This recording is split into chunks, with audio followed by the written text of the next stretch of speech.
Colin Powell, the first black Secretary of State, died today at the age of 84. His cause of death has been listed as complications from COVID-19. Though he was fully vaccinated, Mr. Powell had been suffering from multiple myeloma, which is a blood and bone cancer, in addition to Parkinson's disease, CNN reports. CNN goes on to say that Powell, a Vietnam veteran, was the first black national security advisor under President Ronald Reagan, the first black and youngest chairman of the Joint Chiefs of Staff under President George H.W. Bush, and the first black U.S. Secretary of State under President George W. Bush. He was even a major contender to become the first black president in the mid-90s, which he declined. But it was his tenure as the Secretary of State that tarnished his legacy. In 2003, Powell promoted unsound intelligence that Iraq possessed weapons of mass destruction before the United Nations in support of invading Iraq.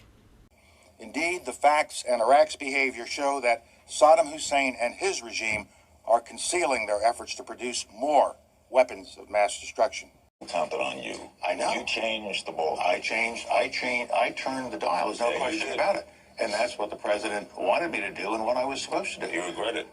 I regret it now because the information was wrong. Of course I do. But the conservative Powell, however, began to split from the Republican Party, endorsing Barack Obama for president in 2008, and more recently speaking out against Donald Trump, even going as far as saying that he could no longer call himself a Republican after the January 6th Capitol Hill riot.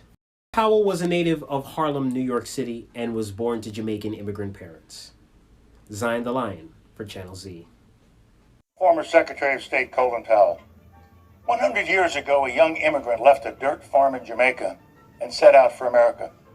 3 years later, a ship pulled into New York Harbor, and a young Jamaican woman gazed up at the Statue of Liberty for the first time. They became my parents, and they inspired me to finish college and join the Army.